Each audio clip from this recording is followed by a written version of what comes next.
Hello and नमस्कार दोस्तों, कैसे हैं आप सभी। आई होप आप सभी बढ़िया होंगे, बढ़िया से अपनी पढ़ाई कर रहे होंगे। वेलकम टू द हाइट्स के आज के इस लेक्चर को स्टार्ट करने से पहले कुछ बातें हो जाए आप लोगों के साथ में। फ्रेंड्स, सबसे पहले मैं बात करना चाहूँगी उन लोगों के साथ जो पहली बार ये वीडियो देख रहे हैं, पहली बार मुझसे कनेक्ट हो रहे हैं और पहली बार ये लेक्चर अटेंड करने वाले हैं। दोस्तों, लेक्चर को पूरा अटेंड कीजिए, पूरा देखिए, उसके बाद में अपनी प्रतिक्रिया जरूर कमेंट बॉक्स में दीजिएगा। साथ ही साथ यदि ये लेक्चर आपकी स्टडी में वैल्यू ऐड करता है, आपकी पढ़ाई में हेल्पफुल रहता है, तो चैनल को ज़रूर सब्सक्राइब कीजिएगा, क्योंकि इन फ्यूचर इस चैनल पर पढ़ाई से रिलेटेड, स्टडी से रिलेटेड इस तरह के वीडियोस हमेशा आते रहेंगे। And thank you so much video को देखने के लिए, लेक्चर को अटेंड करने के लिए। अब बात करना चाहूँगी मैं उन लोगों के साथ में जिन्होंने चैनल को सब्सक्राइब कर लिया है, जो इस चैनल के मेंबर हैं।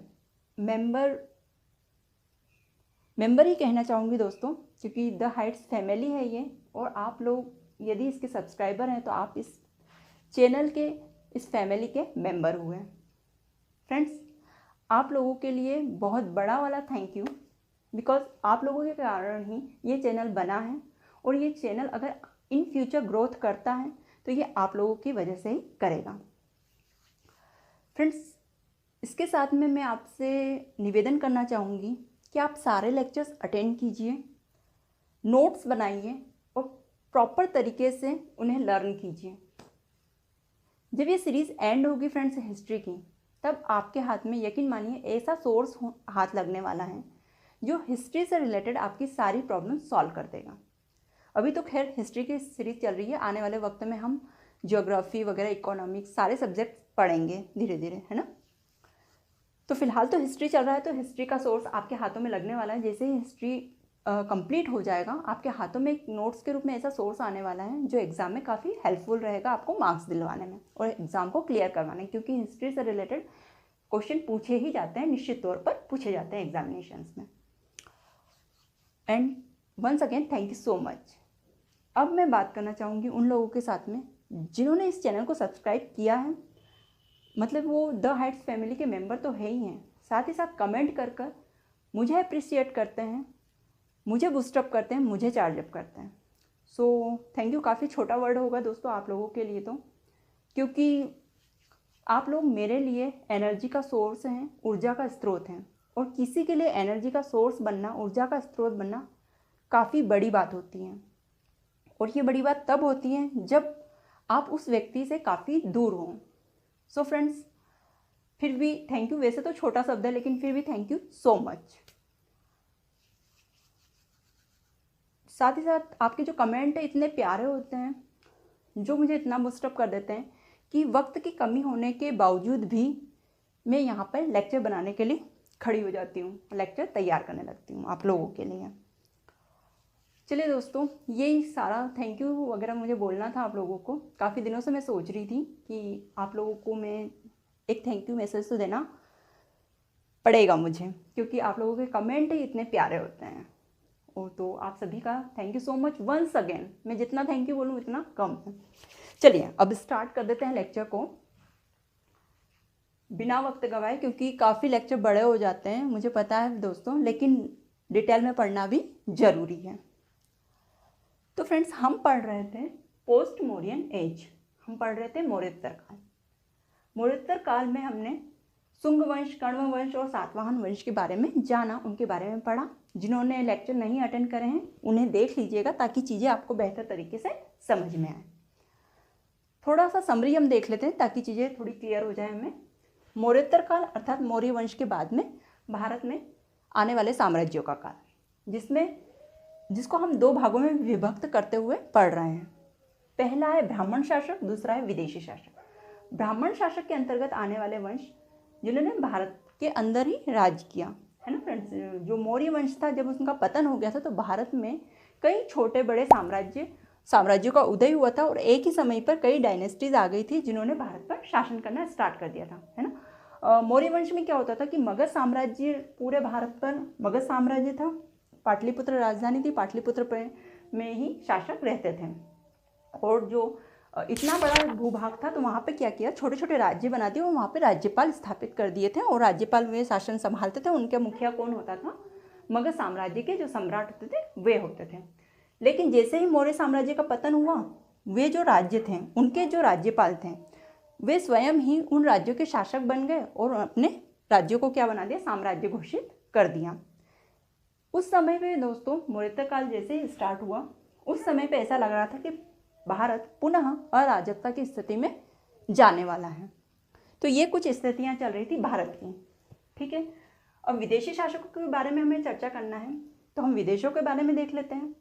जब भारत में मौर्योत्तर काल में ये स्थिति थी ब्राह्मण शासकों के अंतर्गत, तो बाहर के जो विदेशी शासक थे उनकी क्या स्थिति थी वो देख लेते हैं, वे क्या सोच रहे थे। मौर्य वंश में चंद्रगुप्त मौर्य और सम्राट अशोक जैसे शक्तिशाली शासक जब थे, तब तक तो विदेशी शासकों ने भारत पर आक्रमण करने का बिल्कुल सपना खत्म कर दिया था। उन्होंने सोचा था कि अब हम भारत के भूभागों पर शासन नहीं कर सकते जब इतने शक्तिशाली शासक यहाँ पर हैं। लेकिन सम्राट अशोक के बाद में मौर्य वंश के जितने शासक आए वे शक्तिशाली तो थे, योग्य भी थे, लेकिन फिर भी सम्राट अशोक की तरह शक्तिशाली, तुलनात्मक रूप से उतने शक्तिशाली नहीं थे। इस वजह से क्या हुआ दोस्तों कि विदेशी शासक तभी से एक प्लानिंग करने लग गए थे, तभी से एक योजना बनाने लग गए थे कि हमें भारत के भूभागों पर शासन करना है, भारत के भूभागों पर कब्जा करना है।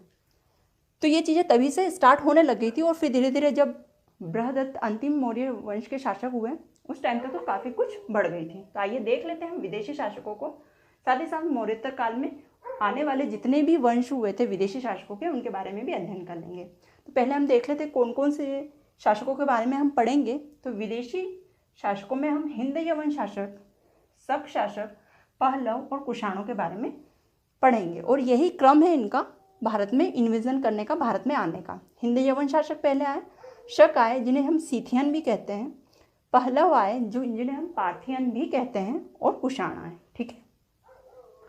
तो आइए हिंद यवन शासक से स्टार्ट करते हैं। तो हेडिंग डालेंगे अब आप हिंद यवन शासक।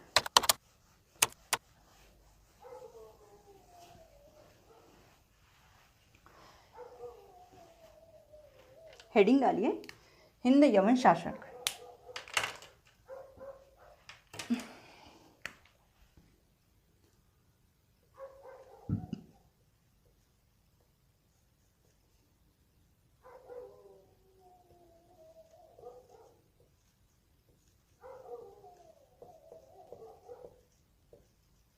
हिंद यवन शासक, इंग्लिश में कहेंगे इन्हें Indo Greek emperor.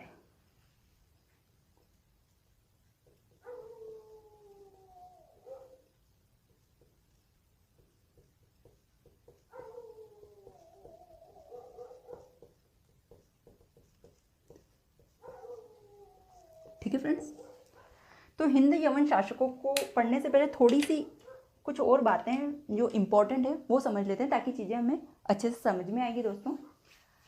So friends, होता ये है कि मौर्योत्तर काल से थोड़े से समय पहले, या फिर मौर्योत्तर काल के मतलब बिल्कुल चरम सीमा पे, जैसे ही मौर्य वंश का पतन होता है और एक बिल्कुल चरम सीमा पर मौर्योत्तर काल जैसे स्टार्ट होने वाला होता है, और तभी क्या होता है फ्रेंड्स कि कुछ यूनानी शासक, कुछ यूनानी आक्रमणकारी भारत के उत्तर पश्चिम, भारत के नहीं, भारत जो साम्राज्य है पूरा उसके उत्तर पश्चिम दिशा में, भारत की बात नहीं कर रही हूँ, भारत के भूभागों की बात नहीं कर रही हूँ फ्रेंड्स, है ना, भारत के अलावा, तो भारत के उत्तर पश्चिम दिशा में आप लोग मैप को यदि देखेंगे तो आपको पता चलेगा कि कौन कौन से देश हैं। पाकिस्तान है, वर्तमान में पाकिस्तान है, अफगानिस्तान है, ईरान वगैरह, ये सारे देश हैं ना। तो जो यूरोप महाद्वीप में यूनान था, वहाँ के जो शासक थे वो लोग धीरे धीरे क्या कर रहे थे, उत्तर पश्चिम दिशा से भारत की ओर आना स्टार्ट कर रहे थे। अब दोस्तों उस समय कुछ ऐसा तो होता नहीं था एरोप्लेन वगैरह कि डायरेक्ट इंडिया में आ गए, धीरे धीरे भूभागों पर कब्जा करते हुए भारत की ओर आएंगे, ठीक है। मैं भारत की बात नहीं कर रही हूँ, भारत की ओर आएंगे, ठीक है। अब यूनान शासक क्या हो रहे थे दोस्तों कि सबसे पहले यूनान शासक धीरे धीरे भूभागों पर कब्जा करते हुए उत्तर पश्चिम की दिशा की ओर से जितने भी भूभाग थे उन पर कब्जा करते हुए सबसे पहले आते हैं बैक्ट्रिया में। कहाँ आते हैं? बैक्ट्रिया में आते हैं यूनान आक्रमणकारी। कौन आता है? स्टोरी को अच्छे से समझेंगे दोस्तों, है ना। बैक्ट्रिया नामक क्षेत्र पे आते हैं यूनान आक्रमणकारी।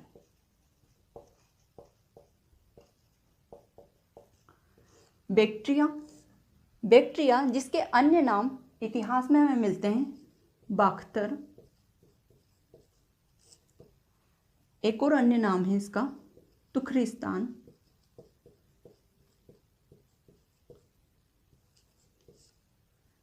और एक और अन्य नाम पढ़ने को मिलता है तुचारिस्तान। ठीक है दोस्तों, क्या क्या नाम मिलते हैं पढ़ने को हमें? बैक्ट्रिया को बाख्तर भी कहा जाता है, तुखरिस्तान भी कई जगह नाम पढ़ने में आता है, तुचारिस्तान। जैसे हमारे इंडिया को नहीं दोस्तों, वर्तमान में इंडिया भी कहा जाता है, भारत, हिंदुस्तान, है ना। इसी तरह बैक्ट्रिया के भी अन्य कई नाम थे, बाख्तर, तुखरिस्तान, तुचारिस्तान। पूछा जाता है क्वेश्चन। बैक्ट्रिया की स्थिति कहाँ पर थी उस समय? तो बैक्ट्रिया वर्तमान जो जैसे ये प्लेस थी बैक्ट्रिया, है ना, बैक्ट्रिया। तो यदि अब तो बैक्ट्रिया खत्म हो गया और ये जो भूभाग था ये कैसे बढ़ गया है? कुछ भूभाग इसका पाकिस्तान के अंतर्गत आता है, कुछ भूभाग इसका अफगानिस्तान के अंतर्गत आता है, और कुछ भूभाग इसका किसके अंतर्गत आता है? तजाकिस्तान के अंतर्गत आता है। इस तरह बैक्ट्रिया वर्तमान में इन भूभागों के मध्य क्या हो गया? बढ़ गया है, बांटा जा चुका है। तो किसी पर्टिकुलर देश में स्थित नहीं है वर्तमान में। इस बैक्ट्रिया का कुछ भूभाग पाकिस्तान में है, कुछ भूभाग अफगानिस्तान, कुछ तजाकिस्तान में है। तो फ्रेंड्स, अब आपको समझ में आ गया होगा कि अगर यदि ये भूभाग, बैक्ट्रिया का भूभाग पाकिस्तान, अफगानिस्तान, तजाकिस्तान के एरियाज में बढ़ गया है तो ये कहाँ स्थित होगा, है ना? भारत के बिल्कुल उत्तर पश्चिम में स्थित होगा। तो सबसे पहले यूनान आक्रमणकारी बैक्ट्रिया में आते हैं और यहाँ के भूभाग पर कब्जा कर लेते हैं, इस भाग को विजित कर लेते हैं और यहाँ हमारा अपना साम्राज्य क्या करते हैं? स्थापित कर लेते हैं। बैक्ट्रिया को जीतने के जो यूनानी आक्रमणकारी आए थे, तो सबसे पहले कौन आया था जिसने विजित किया था? तो उसका नाम लिखेंगे आप डियोडोट्स।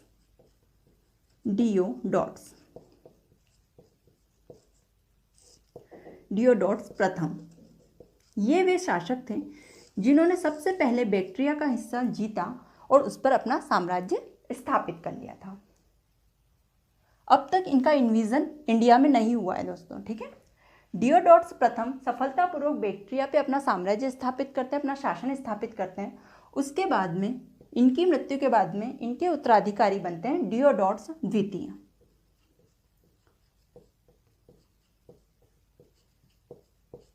कौन बनते हैं दोस्तों? डियोडोट्स द्वितीय इनके उत्तराधिकारी बनते हैं। डियोडोट्स द्वितीय भी बैक्ट्रिया पे सफलतापूर्वक अपना शासन करते हैं।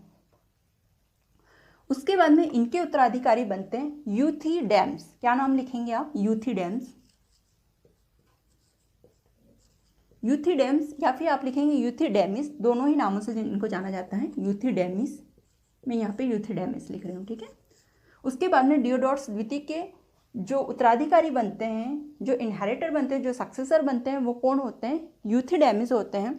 यूथिडेमिस भी बैक्ट्रिया पे सफलतापूर्वक अपना शासन कर रहे होते हैं, सब कुछ बढ़िया से चल रहा होता है इनका। तो ये तीनों कौन होते हैं? यूनानी आक्रमणकारी होते हैं, क्योंकि यूनान से आए हुए रहते हैं। ये जो वंशज था डियोडोट्स प्रथम का, डियोडोट्स का जो ये वंशज था जो बढ़ रहा था, ये कहाँ से आए थे? यूनान से आए थे, ग्रीक से आए थे। और ये यूनान कहाँ स्थित है ये भी मैं बता देती हूँ। तो ये है आपके यूरोप महाद्वीप में। ये कहाँ स्थित है? यूनान यूरोप महाद्वीप में। तो वहाँ से आए थे ये आक्रमणकारी, यूरोप कॉन्टिनेंट में, ठीक है फ्रेंड्स। तो ये क्या करते हैं? ये बैक्ट्रिया नामक जगह पर अपना कब्जा करते हैं, वहाँ अपना साम्राज्य स्थापित करते हैं और सफलतापूर्वक अपना साम्राज्य करते हैं। डियोडोट्स प्रथम, उनके उत्तराधिकारी डियोडोट्स द्वितीय, फिर यूथिडेमिस। यूथिडेमिस के उत्तराधिकारी कौन बनते हैं? तो यूथिडेमिस के उत्तराधिकारी बनते हैं, यूथिडेमिस के उत्तराधिकारी हुए डेमीट्रियस। कौन हुए दोस्तों? डेमीट्रियस। अब फ्रेंड्स, स्टोरी यहाँ से स्टार्ट होती है हमारी। यहाँ तक के शासकों ने इंडिया पे इन्विजन नहीं किया, इंडिया में इन्विजन नहीं किया, इसीलिए हमने डियोडोट्स की यहाँ तक यूथिडेमिस तक की जो वंश था, यूथिडेमिस तक के जो उत्तराधिकारी थे, डियोडोट्स प्रथम, डियोडोट्स द्वितीय और यूथिडेमिस, इन्हें हमने क्या कहा, यूनानी आक्रमणकारी, क्योंकि इन्होंने अब तक भारत में इन्विजन नहीं किया था। लेकिन यूथिडेमिस के पुत्र या उनके उत्तराधिकारी डेमेट्रियस क्या करते हैं फ्रेंड्स, बैक्ट्रिया से आगे के भूभागों को विजित करना स्टार्ट कर देते हैं। बैक्ट्रिया से आगे के भूभागों पर इन्विजन करना स्टार्ट कर देते हैं, आक्रमण करना शुरू कर देते हैं, अटैक करना शुरू कर देते हैं और इन भूभागों को विजित करने की इच्छा रखते हैं। डेमेट्रियस के बारे में अब क्या लिखेंगे आप, अब क्योंकि यहीं से हलचल स्टार्ट हुई है भारत में इन्विजन करने की, तो ये तो आपने सीरीज लिख ली यूनानी आक्रमणकारियों की। अब डेमेट्रियस के बारे में थोड़ा सा देख लेते हैं फ्रेंड्स। जैसा मैं बोलते जा रही हूँ ना, बिल्कुल स्टोरी वैसे के वैसे, पूरी स्टोरी आप लिखेंगे नोट्स में, पूरी स्टोरी वैसे के वैसे लिखते जाइए, ठीक है। अब डेमेट्रियस क्या होते हैं, डेमेट्रियस भारत के उत्तर पश्चिमी भूभागों पर कब्जा कर लेते हैं, ये आक्रमण करते हैं भारत में। और भारत के कौन से भूभागों पर, भारत के उत्तर पश्चिमी भूभाग पर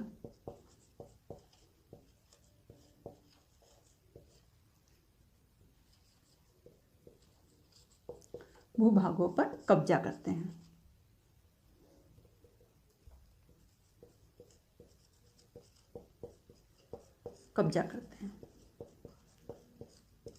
भारत के उत्तर पश्चिमी भूभागों पर कब्जा करने के साथ ही यह सियालकोट को अपने साम्राज्य की राजधानी बनाते हैं। क्या बनाते हैं, किसे बनाते हैं, तो राजधानी बनाते हैं। भारत के उत्तर पश्चिमी भूभागों पर कब्जा करते हैं और अपना साम्राज्य स्थापित करते हैं तथा अपनी राजधानी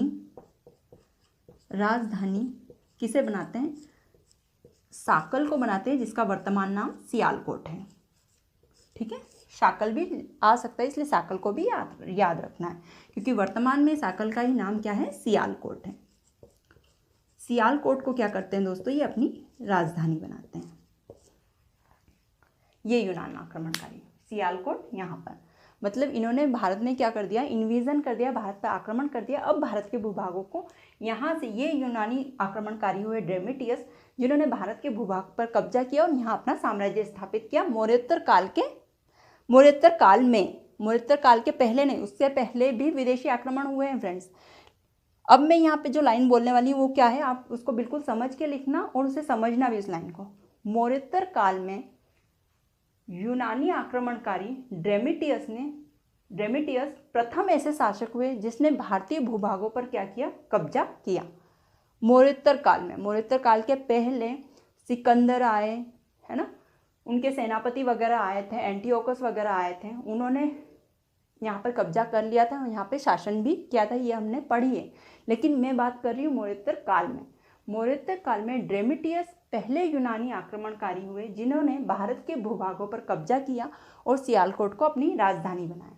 इसलिए इतिहासकारों ने डेमेट्रियस को हिंद यवन शासक का नाम दिया। यहाँ से स्टार्ट होते हैं हिंद यवन शासक। तो यूनानी आक्रमणकारी तो डेमेट्रियस की जो पूर्वज थे वो भी थे, लेकिन वे हिंद यवन शासक नहीं थे। हिंद यवन शासक कहाँ से आए, डेमेट्रियस से नाम ले, है ना। डियोडोट्स से आपको हिंद यवन शासक नहीं बोलना है, वो यवन आक्रमणकारी थे। हिंद यवन मतलब हिंदुस्तान में कदम रखने वाला यवन शासक, यवन मतलब यूनानी शासक, है ना। तो कौन हुए, डेमेट्रियस हुए। तो ये बिल्कुल इंपॉर्टेंट पॉइंट है, आई होप आपको ये चीज़ें क्लियर हो गई होगी। तो डेमेट्रियस मौर्योत्तर काल में पहले ऐसे यूनानी आक्रमणकारी हुए जिन्होंने भारत के भूभागों को जीता, उस पर कब्जा किया और सियालकोट को राजधानी बनाया। इसीलिए इतिहासकारों ने उन्हें प्रथम हिंद यवन शासक कहा। चलिए, ये कुछ बातें हो गई डेमेट्रियस के बारे में।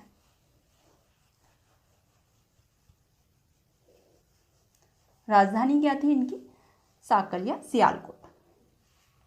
डेमेट्रियस के बाद में इनके उत्तराधिकारी बनते हैं मिनांडर। डेमेट्रियस के बाद में कौन शासक बनता है? डेमेट्रियस के बाद में उत्तराधिकारी इनके होते हैं मीनांडर। ये भी काफ़ी इंपॉर्टेंट नाम है और आपने इसके बारे में मैंने पहले भी बताया है। मीनांडर ये वही हिंद यवन शासक हैं जिसे शुंग वंश के पुष्यमित्र शुंग द्वारा हार झेलनी पड़ी थी, इन्हें हराया गया था। ठीक है, मीनांडर को जो हमने चर्चा की है, जब हमने शुंग वंश पढ़ा था तो इस बारे में हमने चर्चा की थी। तो ये वही मीनांडर है। जो यवन आक्रमण की बात हमने की थी शुंग वंश में कि यवन आक्रमण स्टार्ट हो गए थे और पुष्यमित्र शुंग ने 2 बार यवन आक्रमणकारियों को हराया है, जिसमें नाम था मीनांडर। तो ये वही मीनांडर है। तो मीनांडर ने भी इन क्षेत्रों पे क्या किया? शासन किया। हुआ ये था दोस्तों कि यहाँ पर उस समय क्या चल रहा था, मगध साम्राज्य के यहाँ पर था शुंग शासकों का शासन, है ना। वो शुंग शासक कौन थे? साम्राज्य जो एम्परर थे वो कौन थे उस समय? तो शुंग वंश के पुष्यमित्र शुंग थे। अब पुष्यमित्र शुंग जब डेमेट्रियस तो यहाँ तक आ गया था, सियालकोट को राजधानी बना लिया। उसके बाद मीनांडर आया तो मीनांडर ने क्या सोचा कि मैं और क्षेत्र विजित करूँ, मतलब ये इन्विजन अंदर घुसना चाहते थे इंडिया में। तो मीनांडर आगे की ओर बढ़ रहे थे, लेकिन पुष्यमित्र शुंग ने यहीं सिंधु नदी के तट पर ही इन्हें रोक दिया। सिंधु नदी से आगे इन्हें बढ़ने ही नहीं दिया। ये वाला क्षेत्र हालांकि इन्होंने जीत लिया था और यहाँ पर कब्जा कर लिया था, यहाँ अपना साम्राज्य स्थापित कर लिया था, लेकिन सिंधु नदी को ये क्रॉस नहीं कर पाए थे। यहाँ फ्रेंड्स मैं बता दूँ एक चीज़ और सिंधु नदी के बारे में। सिंधु नदी का उद्गम स्थल तिब्बत के मानसरोवर झील के सोनाख्याबाब हिमनद में से हुआ है। यहाँ से नहीं हुआ है, ये तिब्बत से हुआ है सिंधु नदी का उद्गम। ठीक है, तो ये चीज़ आप ध्यान रखेंगे। ऐसा नहीं कि यहाँ पे डॉट मैंने लगाया है तो आपके माइंड में ये चीज़ रह जाए कि सिंधु नदी तो इंडिया से उसका उद्गम हुआ है, ऐसा नहीं है। सिंधु नदी का उद्गम तिब्बत में स्थित मानसरोवर झील के निकट सोनाख्याबाब हिमनद से हुआ है और इसका एंड पॉइंट मतलब ये कहाँ विलीन होती है? तो ये अरब सागर में जाकर विलीन होती है नदी। ठीक है दोस्तों, तो हम क्या चर्चा कर रहे थे? हम ये बात कर रहे थे कि मीनांडर आगे के भूभागों को जीतना चाहता था, लेकिन पुष्यमित्र शुंग ने उसे रोक लिया और जो हिंद यवन शासक है उनका साम्राज्य यहीं तक ही भारत में स्थापित रहा। मीनांडर आगे नहीं इन्विजन कर पाए, आगे आक्रमण नहीं कर पाए, आगे भारतीय भूभागों को विजित नहीं कर पाए थे। मीनांडर के बारे में और इम्पॉर्टेंट चीज़ें क्या हैं? पुष्यमित्र शुंग से तो इन्होंने हार मिली थी, उनके साथ इन्होंने युद्ध लड़ा था। इनके बारे में और इम्पॉर्टेंट चीज़ ये है कि मीनांडर भारत में बौद्ध धर्म से काफ़ी प्रभावित हुए। तो बौद्ध धर्म से प्रभावित हुए थे ये, बौद्ध धर्म से प्रभावित।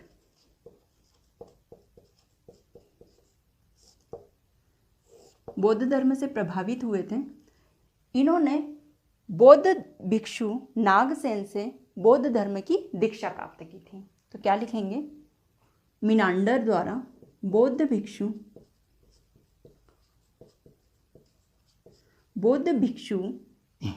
नागसेन द्वारा बौद्ध धर्म की दीक्षा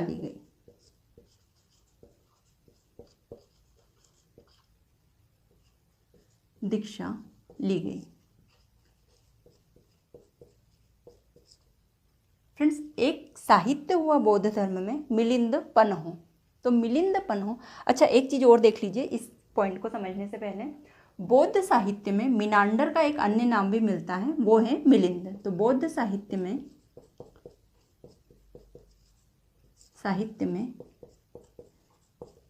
मीनांडर को मिलिंद कहा गया या मिलिंद नाम की संज्ञा दी गई। मिलिंद नाम की संज्ञा दी गई थी।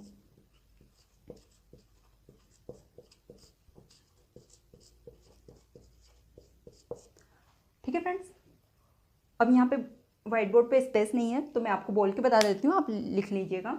बौद्ध साहित्य हुआ एक मिलिंद पन्हो, जिसमें मिलिंद अर्थात मीनांडर और नागसेन के बीच जो वार्तालाप हुआ था उसके बारे में, साथ ही साथ मीनांडर ने जो प्रश्न पूछे थे नागसेन से और नागसेन ने जो उत्तर दिए थे, इन सारी बातों का वर्णन किया गया है। किसमें किया गया है? मिलिंद पन्हो में किया गया है। पूछा जाता है, वेरी वेरी इंपॉर्टेंट पॉइंट है। या तो आप इसे यूँ लिख सकते हैं कि मीनांडर व नागसेन के बीच में होने वाले वाद विवाद का वर्णन बौद्ध साहित्य मिलिंद पन्हो में किया गया है। ठीक है, मीनांडर से रिलेटेड ये सारी बातें हो गई, सारे इंपॉर्टेंट पॉइंट हो गए। मिनांडर ये भी क्या थे, हिंद यवन शासक, क्योंकि इन्होंने भी हिंदुस्तान के भूभागों पर शासन किया है, तो ये भी एक हिंद यवन शासक हो गए, यवन शासक। ठीक है। अब फ्रेंड्स होता क्या है कि जैसे डियोडोट्स प्रथम यूनानी आक्रमणकारी थे, उन्होंने सबसे पहले हमने क्या देखा, बैक्ट्रिया पे शासन किया था। उसके बाद में उनके उत्तराधिकार है वो भी बैक्ट्रिया पे शासन करते हैं। उसके बाद में ड्रेमिटियस से क्या होता है कि ड्रेमिटियस भारतीय भूभागों, भारत के उत्तर पश्चिमी भूभागों पर कब्जा कर लेते हैं, यहाँ के क्षेत्र विजित कर लेते हैं और यहाँ पर शासन करने आ जाते हैं, यहाँ पर अपना साम्राज्य स्थापित कर लेते हैं। अब दोस्तों क्या होता है, जब इधर की साइड वो इन्विजन कर रहे हैं तो ये वाला जो पीछे का भूभाग है जब विस्तारित हो रहा है, आपका साम्राज्य बड़ा होता जा रहा है, तो क्या करेंगे आप कि कहीं ना कहीं तो लूज पॉइंट आएंगे, कहीं ना कहीं तो आपके साम्राज्य थोड़ा बहुत कमजोर होगा। तो बैक्ट्रिया वाला क्षेत्र क्या था दोस्तों, मिनांडर वगैरह सभी का ध्यान यहाँ पे भारत के उत्तर पश्चिम वाले भारत के भूभागों पर पड़ने लगा था और वे इधर भारत की ओर निगाह डालने लगे थे कि इन क्षेत्रों को कैसे जीता जाए। तो बैक्ट्रिया वाले भूभाग पर पूरी तरीके से ध्यान नहीं दे पा रहे थे। तो इसी समय यूनान के अन्य वंश जो थे, दूसरे जो वंश थे यूनान में, उन्होंने बैक्ट्रिया को विजित करना चाहा, उन्होंने बैक्ट्रिया पर आक्रमण करना चाहा। तो एक शासक हुए जिनका नाम है यूक्रेटाइड्स। यूक्रेटाइड्स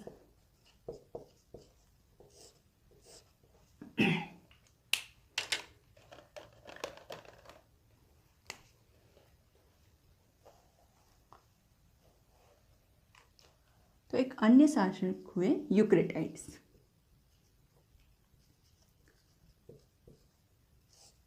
ये डियोडोट्स के वंश के नहीं थे, ये एक अन्य वंश था। ठीक है। तो इसे हम क्यों पढ़ रहे हैं, इसे हम इसलिए पढ़ रहे हैं क्योंकि ये भी हिंदुस्तान के भूभागों पर कब्जा करेंगे हिंद यवन शासक के अंतर्गत, इसलिए ये आएंगे, इसलिए हम यूक्रेटाइड्स को भी पढ़ रहे हैं। तो यूक्रेटाइड्स ने बैक्ट्रिया के भागों को जीत लिया। ठीक है। किन से जीत लिया, मिनांडर वगैरह, डेमिटियस वगैरह, इनसे जीत लिया। बैक्ट्रिया के भूभागों को जीता इन्होंने और वहाँ पर अपना शासन स्थापित कर लिया। अब उनका शासन स्थापित हो गया, उसके बाद में ये भी भारत की ओर क्या करने लगे, इन्विजन करने लगे। कौन, यूक्रेटाइड्स। ये भी भारत की ये भूभागों को जीतने की इच्छा जागृत उनकी भी हुई कि यार हमने बैक्ट्रिया तो जीत लिया, अब हम आगे के हिस्से और जीतें। तो इन्होंने कुछ ड्रेमिटियस वगैरह, मिनांडर वगैरह से कुछ हिस्से क्या कर लिए, इन्होंने जीत लिए, कुछ हिस्से जीत लिए। मतलब कि ड्रेमिटियस और मिनांडर के हाथों में अब ये वाला जो भारत का उत्तर पश्चिमी भूभाग था, ये क्या था, दो भागों में लगभग डिवाइड हो गया था इन दोनों के बीच में। ठीक है। अभी इससे आगे तो ये आक्रमणकारी घुस नहीं पाए थे, तो ये वाला जो हिस्सा था ये क्या था, दो भागों में डिवाइड हो गया। कैसे डिवाइड हो गया, तो इसमें जो नीचे वाला हिस्सा था ये ड्रेमिटियस वंश का हो गया। ड्रेमिटियस जो हिंद यवन शासक बने थे ना, पहले हिंद यवन शासक बने थे ड्रेमिटियस, तो हम उसकी डायनेस्टी लेके चलते हैं क्योंकि उसी के उत्तराधिकारी अब यहाँ शासन करने वाले थे। ड्रेमिटियस वंश का हो गया ये वाला हिस्सा, और ऊपर वाला हिस्सा यूक्रेटाइड्स का हो गया जो बाद में आए थे। किनका हो गया, यूक्रेटाइड्स का हो गया। ड्रेमिटियस का मेन जो हिस्सा था वो सिंध का इलाका, साथ ही साथ पश्चिमी पंजाब के हिस्सों पर इन्होंने कब्जा कर लिया था। पश्चिमी पंजाब और सिंध का इलाका ड्रेमिटियस का हुआ करता था, ये वाले हिंदू यूनानियों का हुआ करता था। और इनकी राजधानी इन्होंने क्या बनाई थी, सियालकोट को बनाई थी, साकल को बनाई थी। वर्तमान नाम साकल का क्या है, सियालकोट है। यूक्रेटाइड्स ने ये ऊपरी हिस्सों पर कब्जा कर लिया था भारत के भूभाग पर, और इन्होंने अपनी राजधानी बनाई थी तक्षशिला। यूक्रेटाइड्स ने क्या बनाई थी, राजधानी तक्षशिला बनाई थी। तो ये चीज़ें मैं समझाने वाली थी आपको। तो बैक्ट्रिया पे कब्जा किया, उसके बाद में भारत की ओर इन्वेजन हुए यूक्रेटाइड्स, और यहाँ पर इन्होंने राजधानी स्थापित की तक्षशिला। और उसी टाइम ड्रेमिटियस वंश की जो राजधानी थी वो क्या थी, सियालकोट थी। अब यूक्रेटाइड्स के बाद में कौन आए, इनके उत्तराधिकारी। अब यहाँ पर तो मिनांडर वगैरह आगे हो गया, इनका चल रहा था शासन यहाँ पे। यूक्रेटाइड्स के उत्तराधिकारी आए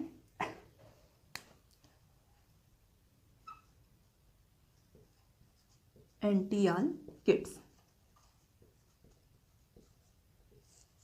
और फ्रेंड्स ये नाम भी आपका सुना हुआ होगा यदि आपने लेक्चर अटेंड किया होगा। एंटिआर्किड्स ये वही हैं जिन्होंने शुंग वंश के भागभद्र जो शासक थे, जो विदिशा के शासक बने थे भागभद्र, उनके शासनकाल में एक राजदूत को भेजा था भागभद्र के शासनकाल में। ठीक है, शुंग वंश के थे ये शासक। कौन सा वंश था भागभद्र का? शुंग वंश, शुंग वंश। और ये विदिशा राजधानी के शासक थे। तो विदिशा में किसे भेजा था? एंटिआर्किड्स ने अपने एक राजदूत हेलियोडोरस को भेजा था, हेलियोडोरस। ठीक है, इन राजदूत को भेजा था किसके शासनकाल में? भागभद्र के शासनकाल में। हेलियोडोरस को, जिन्होंने विदिशा में एक स्तंभ का निर्माण भी करवाया जिसे गरुड़ स्तंभ कहा जाता है या हेलियोडोरस का खंभा भी कहा जाता है। तो ये वही एंटिआर्किड्स हैं। यहाँ पे नाम सही से लिखेंगे दोस्तों, एंटिआर्किड्स, या ल है ना, इसे करेक्शन कर लेंगे, एंटिआर्किड्स। ये इंपॉर्टेंट था फ्रेंड्स, मेरे माइंड से थोड़ा सा स्लिप हो गया था इनका नाम, एंटिआर्किड्स। और इनके बाद में इनके उत्तराधिकारी आए इन क्षेत्रों पर, हर्मिक्स, हर्मिक्स। ठीक है, तो इस तरह ये हिंद यूनानियों की सीरीज खत्म होती है ना। ये इस तरह के से राजा आए। अब हम इन्हें एक बार समरी देख लेते हैं क्योंकि चीज़ें काफ़ी कन्फ्यूज़न वाली हो गई होगी, तो थोड़ा सा ग्राफ बना लेते हैं इनका, तो क्या होगा उससे याद करने में ईजी रहेगा। तो देखिए, डियोडोट्स वगैरह को तो छोड़ दीजिए क्योंकि वो यूनानी आक्रमणकारी थे और बैक्ट्रिया पे उन्होंने शासन किया था भारत पे। भारत के भूभागों को उन्होंने जीता भी नहीं था। तो हम कहाँ से बात करेंगे? हम ड्रेमेटियस से बात करेंगे। तो एक वंश आया ड्रेमेटियस। ठीक है, एक वंश कौन सा आया हिंद यवन शासकों के बारे में? तो एक आया ड्रेमेटियस, ड्रेमेटियस वंश, और एक आया यूक्रेटाइड्स, यूक्रेटाइड्स वंश। ठीक है, ये दो वंश आए थे। तो ड्रेमेटियस वंश, इन्होंने राजधानी किसे बनाया? इन्होंने राजधानी बनाया साकल, ब्रैकेट में आप लिखेंगे सियालकोट। यूक्रेटाइड्स ने राजधानी बनाया तक्षशिला को। ठीक है, ऐसे लिख लेंगे। इसके बाद में नीचे पॉइंट लिखेंगे, अब उत्तराधिकारी लिखेंगे क्रमबद्ध रूप से। ड्रेमेटियस वंश में ड्रेमेटियस शासक बने। ड्रेमेटियस के उत्तराधिकारी कौन हुए? तो इनके उत्तराधिकारी हुए मिनांडर, मिनांडर। ठीक है, यूक्रेटाइड्स वंश में यूक्रेटाइड्स के उत्तराधिकारी कौन हुए? एंटिआर्किड्स, एंटिआर्किड्स। और एंटिआर्किड्स के बाद में हुए हर्मिक्स। ठीक है, हर्मिक्स। ये कुछ इस तरह से बना लीजिएगा ताकि आप हिंद यवन शासकों के नाम क्या हो इजीली आपको याद रह सकें। ड्रेमेटियस वंश राजधानी शाकल, यूक्रेटाइड्स वंश राजधानी तक्षशिला, इनके उत्तराधिकारी हुए मिनांडर ड्रेमेटियस वंश के, यूक्रेटाइड्स वंश के एंटिआर्किड्स और हर्मिक्स, यहाँ वाले भूभागों पर है ना यूक्रेटाइड्स और नीचे वाले पर ड्रेमेटियस। अब फ्रेंड्स हम एक और चीज़ देख लेते हैं, वो भी इम्पोर्टेंट है, उसके बारे में जानकारी हमें लेनी पड़ेगी जो हिंद यवन शासक टॉपिक के अंतर्गत आता है। क्या? तो वो टॉपिक है कि जो यूनानी आक्रमणकारी आए, जो यवन से लोग आए, जो शासक आए थे, वे भारत से उन्होंने क्या सीखा और कितनी हद तक वे प्रभावित हुए, साथ ही साथ भारतीयों ने उनसे क्या सीखा, कैसे प्रभावित हुए। तो सबसे पहले हम देख लेते हैं कि भारतीयों ने यूनान आक्रमणकारियों से क्या क्या चीज़ें सीखी थी, क्या क्या प्रभाव पड़े थे। तो यूनान आक्रमणकारियों का प्रभाव आप क्या लिखेंगे? भारत पर यूनान आक्रमणकारियों का, या हिंद यवन भी आप लिख सकते हैं दोस्तों, क्योंकि तभी से इनके इन्वीजन से ये भारतीय इनसे मिले थे। तो भारत पर हिंद यवन आक्रमणकारियों का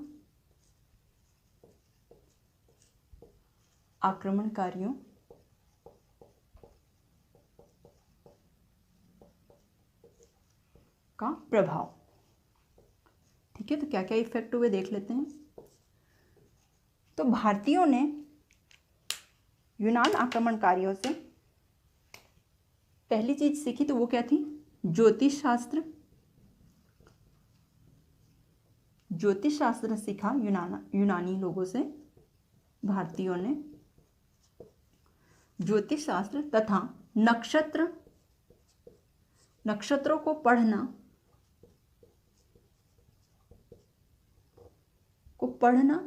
व भविष्य के बारे में बताना, भविष्य के बारे में बताना या ज्ञान देना। ठीक है, तो ये ज्योतिष शास्त्र जो पढ़ते हैं भारत में, है ना, नक्षत्र वगैरह पढ़ते हैं और भविष्य बताते हैं, तो इन चीज़ों के बारे में ज्ञान देने का जो मतलब नॉलेज था इन चीज़ों के बारे में, वो भारतीयों ने किनसे सीखा? तो वो सीखा यूनान आक्रमणकारियों से, यूनानी लोगों से सीखा। तो क्या क्या सीखा है शॉर्ट में क्या देखेंगे? ज्योतिष शास्त्र और नक्षत्रों को पढ़कर भविष्य के बारे में बताना। इन चीज़ों के बारे में ज्ञान जो रहता है वो भारतीयों ने यूनानी आक्रमणकारी अर्थात यूनान के लोगों से सीखा था। दूसरी चीज क्या सीखी थी?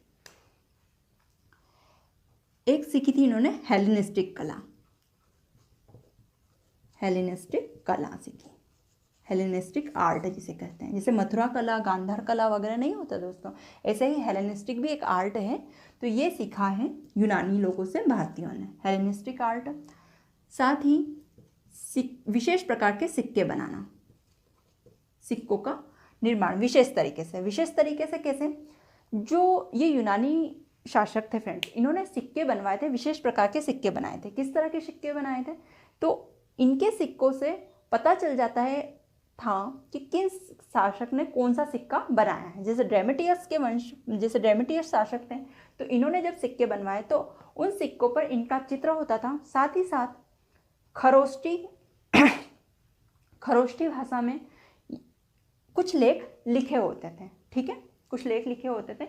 ये सारी चीज़ें थी इन सिक्कों में। तो इस तरह के विशेष सिक्के, ड्रेमेटियस के बाद में मिनांडर आए तो मिनांडर ने कुछ सिक्के बनाए और उन पर अपने चित्र अंकित करवाए। तो ये विशेषता थी इनके सिक्कों की। तो इस तरह के विशेष प्रकार के सिक्के बनाना सीखा यूनान शासकों से भारतीयों ने। तो विशेष प्रकार के सिक्के। अच्छा, इसी में एक पॉइंट और भी लिख लेंगे कि सबसे पहले हिंद यवन शासक ही थे जिन्होंने सोने के सिक्के ईजाद किए, सोने के सिक्कों का निर्माण करवाया। तो स्वर्ण सिक्के बनाए सबसे पहले भारत में हिंद यवन शासकों ने। तो ये फ्रेंड्स, ये बातें तो हो गई कि भारतीयों ने हिंद यवन आक्रमणकारियों से क्या सीखा, यूनान के शासकों से क्या सीखा। अब हम बात करते हैं कि यूनान के शासकों ने भारतीयों से क्या सीखा। तो आप हेडिंग डाल लेंगे, अब मैं यहाँ इतना पूरा नहीं लिखूंगी, आप हेडिंग डाल लेंगे कि यूनान शासकों पर भारत का पड़ने वाला प्रभाव। तो वह प्रभाव लिखेंगे, ज़्यादा चीज़ें नहीं है। भारत से यूनान आक्रमणकारियों ने सीखा तपस्या व योग कला, तपस्या व योग, है ना, तपस्या करना व योग करना सीखा।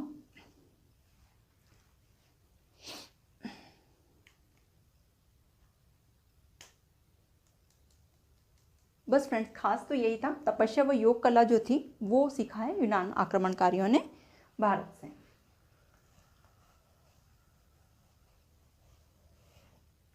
और कुछ तो नहीं रह गया, देख लेते हैं।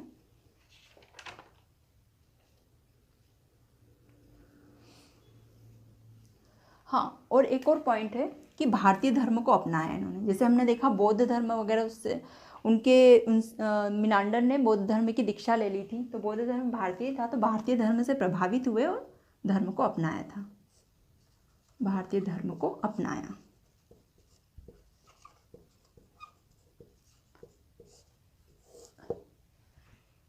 तो यहीं पे फ्रेंड्स विदेशी शासकों में जो हिंद यवन शासक वाला जो टॉपिक था वो ख़त्म होता है। आई होप वीडियो आपको अच्छा लगा होगा, वीडियो बेहतर तरीके से समझ में आया होगा। और जैसा कि मैंने कहा, पहली बार जो ये वीडियो देख रहे हैं तो आप बताइएगा, ज़रूर कमेंट कीजिएगा वीडियो कैसा लगा और इस लेक्चर ने आपकी स्टडी में वैल्यू ऐड की या नहीं की, ज़रूर बताइएगा। और यदि की है तो चैनल को सब्सक्राइब भी कीजिएगा। अब वीडियो को यहीं एंड करते हैं दोस्तों, काफ़ी नाइट भी हो चुकी है, ये लेट नाइट को वीडियो शूट हो रहा है, तो कोई बात नहीं, लेकिन आप वीडियो को देखिए, बढ़िया से नोट्स बनाइए और उन्हें लर्न कीजिए। वीडियो देखने के लिए धन्यवाद।